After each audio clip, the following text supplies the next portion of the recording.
हर रात की रामायण, माँ की गोद से शिशु के संस्कार तक।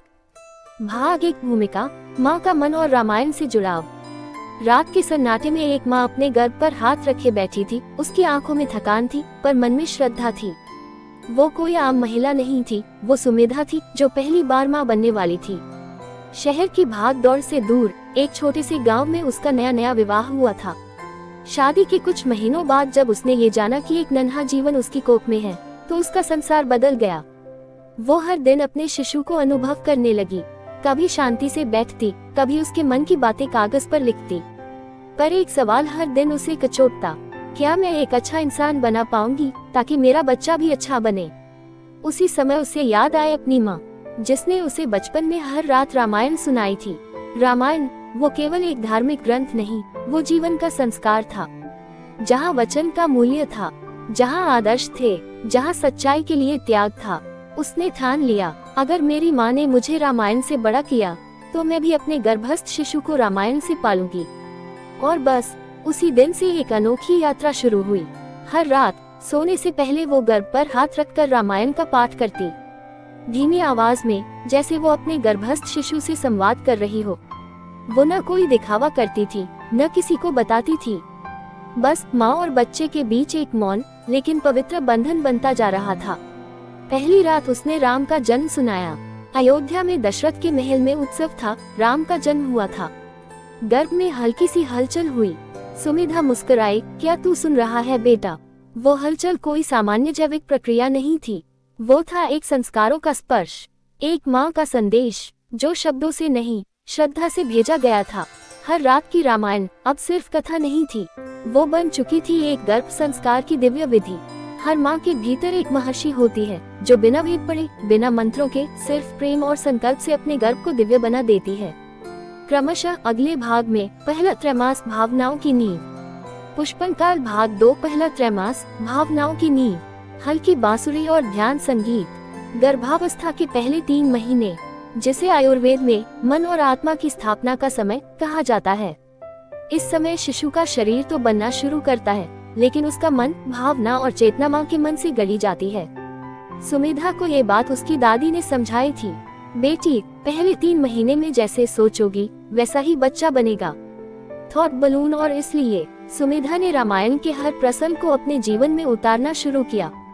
उसने श्रवण की तरह सेवा भाव सीखा, सीता की तरह सहनशीलता और राम की तरह संयम। रात का दृश्य, जब सब सो जाते, तब सुमेधा दीपक जलाकर धीमे स्वर में बोलती। श्री राम ने बाल्यकाल में ही अपने पिता के वचन को सर्वोपरि माना और हर दिन साधु संतों की सेवा में लग गए। उसकी आवाज में न कोई अभिनय था, न कोई दिखावा, सिर्फ माँ का सच्चा संकल्प था, मुझे ऐसा ही बच्चा चाहिए, विनम्र, सेवाभावी और निष्ठावान। आयुर्वेदिक क्रिया। हर सुबह उठकर सुमेधा तुलसी पत्र का जल पीती और गीता का एक श्लोक पढ़ती। उसे विश्वास था, आहार से शरीर बनेगा, विचार से आत्मा बनेगी।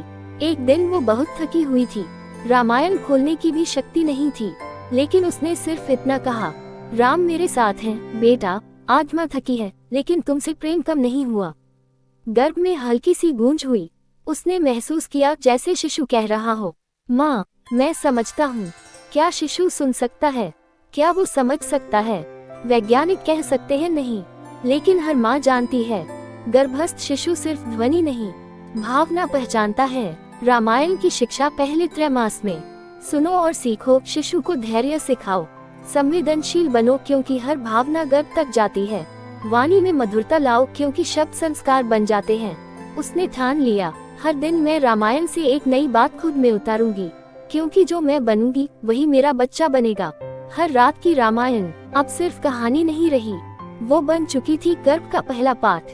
भाग 3, दूसरा त्रैमास, संस्कारों की गूंज गर्भ में। दूसरे त्रैमास में प्रवेश करते ही सुमेधा के मन में एक नया उत्साह था। अब शिशु की हरकतें कुछ स्पष्ट महसूस होने लगी थी, कभी हलचल, कभी थरथराहट और कभी गहरी निःशब्दता। आयुर्वेद कहता है, दूसरा त्रैमास मन और बुद्धि का निर्माण काल है।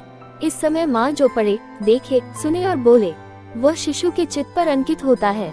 रामायण के इस चरण में सुमेधा ने राम के वनवास की कथा को पढ़ना शुरू किया। वो प्रसंग जब राम ने राजगद्दी ठुकराई और पिता के वचन को सर्वोच्च रखा। उस दिन सुमेधा की आंखें भर आई।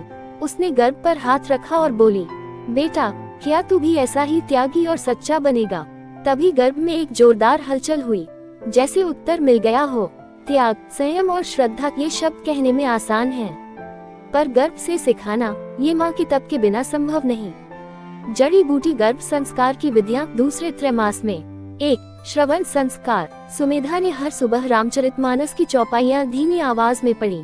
वो मानती थी जो माँ सुनती है वही शिशु ग्रहण करता है। 2. विचार संस्कार। उसने टीवी, नकारात्मक समाचार, अशांत वार्तालाप सब बंद कर दिए।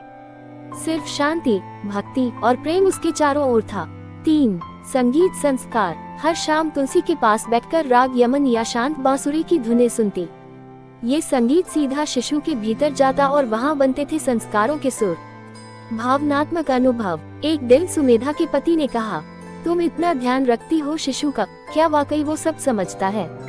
सुमेधा मुस्कुराई। उसने बिना उत्तर दिए रामायण का पाठ शुरू किया। वनगमन का क्षण था। अचानक शिशु ने हलचल दी। पति चौंका। ये क्या था? सुमेधा ने धीमे से कहा। उत्तर, चेरी ब्लॉसम, दूसरे त्रैमास की मात्र शक्ति। इस समय माँ बनती है एक ऋषि, जो बिना किसी यज्ञ के अपने गर्भ को संस्कारों की अग्नि में तपाती है। वो अपने मन को पवित्र रखती है, अपने आहार को सात्विक और अपने विचारों को शक्तिशाली। गर्भ का ये काल एक आश्रम है। माँ साधक है और शिशु शिष्य, जो माँ रोज प्रेम, ज्ञान और भक्ति का पाठ दोहराती है। वो शिशु को राजा नहीं, चरित्रवान इंसान बनाती है। रामायण की शिक्षा दूसरे त्रैमास में। वचन का मान जो कहो निभाओ। संयम की शक्ति, हर परिस्थिति में धैर्य। सेवा भाव, दूसरों की मदद में ही आनंद। ट्यूलिप। सुमेधा का संकल्प, अगर राम वन में रहकर भी राम रहे तो मेरा बेटा चाहे जहाँ हो, पर वो अपने संस्कारों को न भूले। और इस तरह हर रात की रामायण अब शिशु की बुद्धि और विचारों को आकार दे रही थी। क्रमश अगले भाग में तीसरा त्रैमास, चरित्र निर्माण की शुरुआत। क्या आप तैयार हैं भाग 4 के लिए? तीसरा त्रैमास, चरित्र निर्माण की शुरुआत। भाग 4, तीसरा त्रैमास, चरित्र निर्माण की शुरुआत। गर्भ का तीसरा त्रैमास। जब शिशु का शरीर पूर्णता की ओर बढ़ता है तो उसकी विचार शक्ति, संवेदनशीलता और चारित्रिक ऊर्जा भी पुष्ट होती है।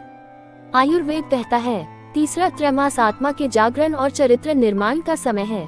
रात्रि का एक विशेष पल था। सुमेधा रामायण का वो प्रसंग पढ़ रही थी जहाँ हनुमान ने समुद्र पार किया था। श्रद्धा, शक्ति और संकल्प से भरपूर वो बोली। हनुमान ने अपनी शक्ति पहचानी और असंभव को संभव कर दिखाया। तभी गर्भ में एक तेज और गहराई से भरी हलचल हुई। सुमेधा की आंखों में चमक आ गई। क्या तुमने महसूस किया बेटा? तुम्हारी शक्ति भी भीतर है, उसे बस प्रेम और विश्वास से जगाना है। तीसरे त्रैमास में सुमेधा ने 3 चीजें अपनाई। 1. दृढ़ निश्चय, अब कोई नकारात्मकता मुझ तक नहीं पहुंचेगी। उसने हर उस बात को छोड़ दिया जो मन को विचलित करे। 2. सच्चे संवाद, वह दिन में कई बार शिशु से बात करती, बेटा दुनिया सुंदर है और तुम उसमें प्रकाश बनकर आओ। 3. दिव्य चरित्रों की कथा, अब वह रामायण के चरम प्रसंगों पर थी। राम रावण युद्ध, विभीषण की भक्ति, लक्ष्मण का त्याग। जिस बच्चे को गर्भ से ही हनुमान, राम, सीता और लक्ष्मण जैसे चरित्र सुनाए जाएं, उसके व्यक्तित्व की नींव स्वाभाविक रूप से दिव्य बनती है। एक दिन ऐसा भी आया। सुमेधा के भीतर भय था। प्रसव का समय नजदीक आ रहा था।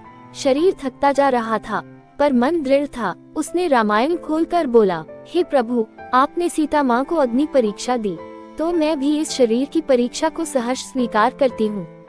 बस मेरे शिशु को शांत और तेजस्वी बनाना।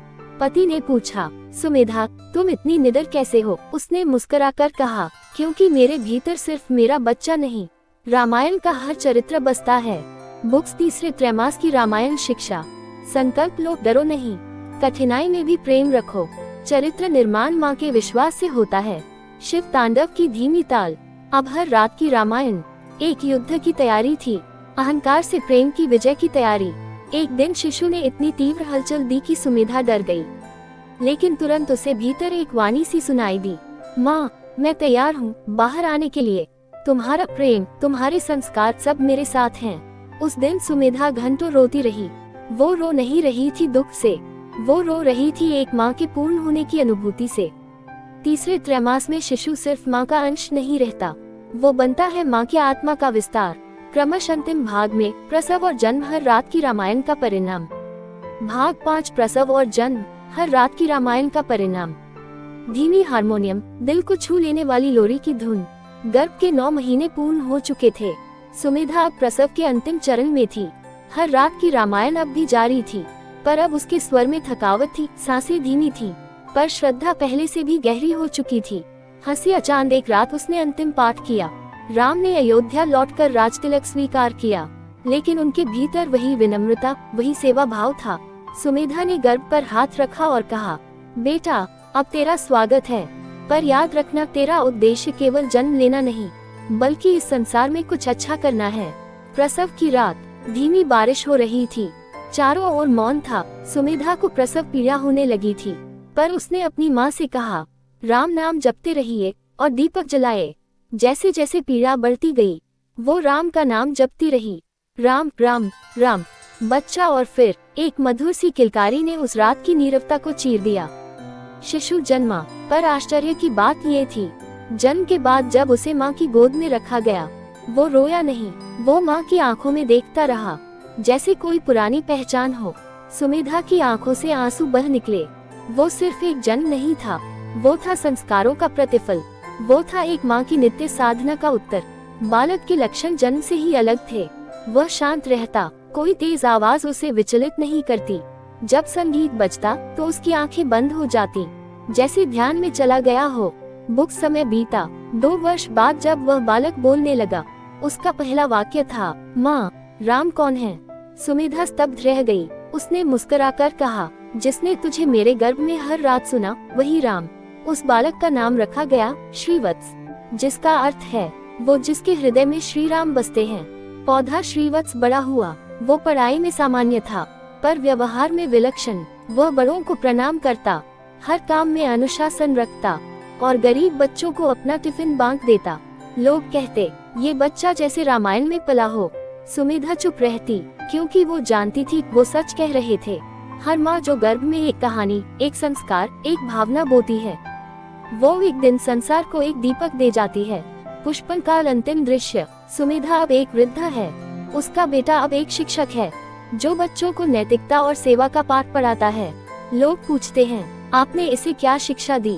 सुमेधा कहती है, मैंने सिर्फ एक काम किया, हर रात रामायण सुनाई, बाकी सब प्रभु ने किया। चमकता सितारा शिक्षा और संदेश। गर्भ में सुनाई गई बातें केवल कानों से नहीं जाती, वो आत्मा में उतरती हैं। हर माँ के पास है वो शक्ति, जो एक संस्कारी पीढ़ी गढ़ सकती है। गर्भ संस्कार कोई परंपरा नहीं, एक साधना है। लोरी की अंतिम धुन, हर रात की रामायण, एक माँ की साधना थी, जो एक संतान को राम जैसा बना गई। हर रात की रामायण, माँ की गोद से शिशु के संस्कार तक।